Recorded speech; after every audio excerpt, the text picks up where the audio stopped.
Do you believe in afterlife? What if it's real? What do you imagine it looks like? And this is the junction, where you choose one place to spend eternity and who to spend it with. Eternity, the latest romantic comedy from A24, brings you to the afterlife with Joan, starred by Elizabeth Olsen. Joan! Riley, who is Joan's husband, starred by Miles Taylor. You look amazing. And Luke, who is Joan Leigh's husband, starred by Callum Turner. You're exactly how I dreamt you. Where they are all reunite and the love triangle begins. Right? Honey. This 2025 fantasy romantic comedy is directed by David Friend, Irish writer and director whose work brands in genres, and for his recent one is called Eternity. It presents the concept of the afterlife in a tone of romantic comedy with a depth of life in it as well. Sound interesting, right?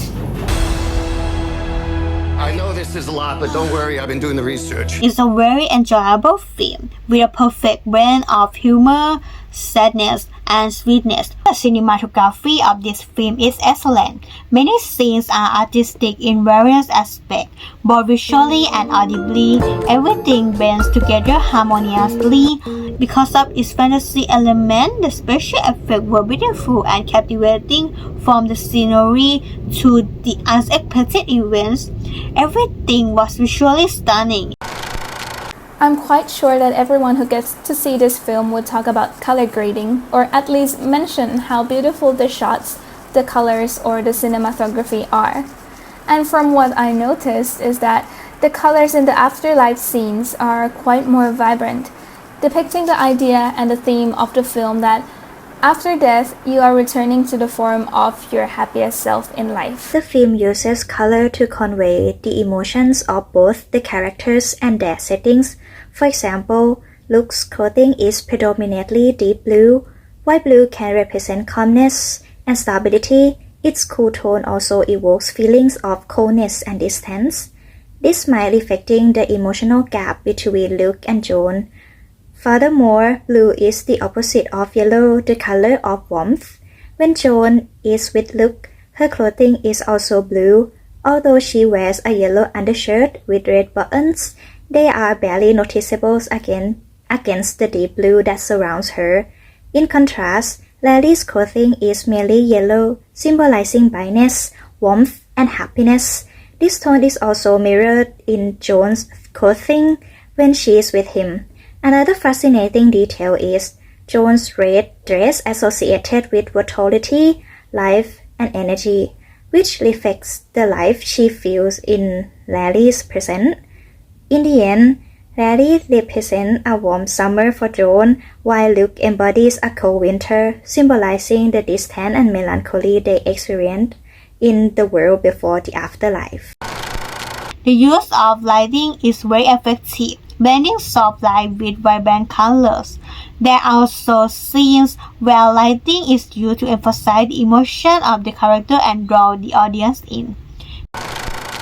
The soundtracks also play an important part in conveying emotions throughout this film.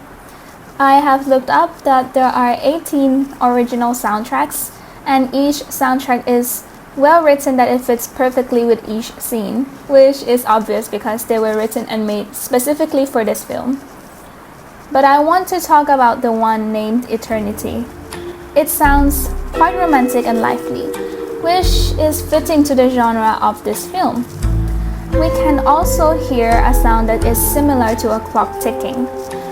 This fits the theme of life, where clocks are always ticking and the time never stops. The clock ticking sounds also reminds me of what I will hear most at train stations, which is another important part of this film. Since each person after death will appear on the train that leads them to Afterlife Junction, where they stay before going to their shows in eternity, and they even travel to their shows in eternity by trains. As a rom-com movie, I think they've nailed the comedy part by using the tight and fast-paced editing. Oh my god, Luke, what a surprise! Which cutting on the action of each characters to give a comical feeling. Hell doesn't. I didn't say speak!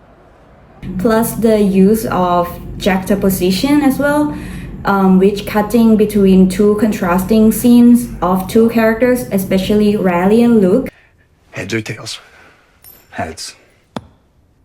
The next stop is Mountain World. Who's fighting for the same girl, to highlight the humorous crash between them. Nice and warm, huh? I don't like how Luke's been going around telling people he died in the war. Larry, the man died in the war. So this editing style gives the movie a comedic dynamic and make it not a boring rom-com. In a big picture, it seems to tell the story of a love triangle, right? But it also put a deep meaning about making a life choice in it. So I think the narrative balanced these two parts so well together. Like under the vibrant rom-com, the narrative also centered around life itself. Through Joan's character, I get a chance to reflect this on my own life, about the decision I have made or I have never made. The other idea I got through the film's story and characters is that the happiest moments of your life don't mean that there's no sadness or burden. It's a mix of everything. You can still be happy while there might be other problems going on. Which brings me back to the idea that in life, all you can do is to keep going, keep living. These ideas are especially shown through Joan's situation. Joan is in the position of choosing who she wants to spend eternity with. This might sound like she's making a choice, a decision for herself only, but no, there are two other people who already decided that they want to spend their eternity with her. So she is making a decision for the three of them, which makes the choice even more complicated and meaningful. From my perspective, the film focuses on the struggles of its main characters, particularly Joan, who must choose between her current partner and her former lover who died young in the war. Each character is distinct. Larry fulfills his role as a husband as best as he can and is a good man despite his flaws. Luke appears impeccable on the outside, yet he is revealed to be a simple human rather than the perfect guy everyone imagined. Joan bears the heavy burden of this complicated decision. Regardless of her choice, there will always be consequences. This prompts the audience to ask, if they were in Joan's situation, would they make the same decision? In the end, what factors truly influence the choice to stay with one person forever?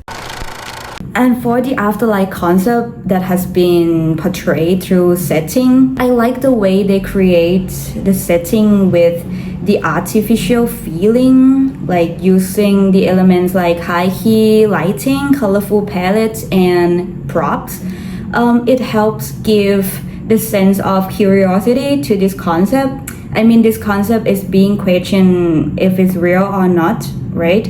So I like the way that they intend to make it look unrealistic, even though it does exist in this movie. I think it's interesting to portray the concept of afterlife in a lively and comedic way. I have shocking news.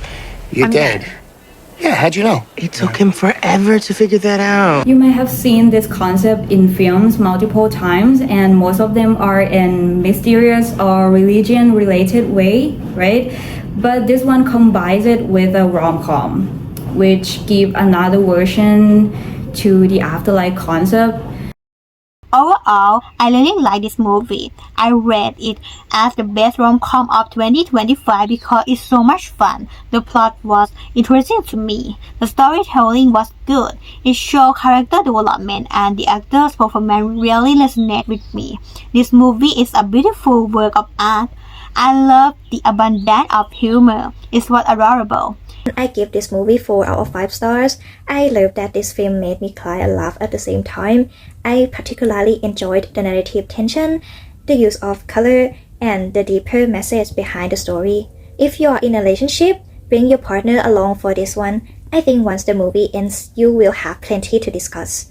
It might even change your perspective on life and help strengthen your relationship for the future. Thank you. Everybody loves somebody.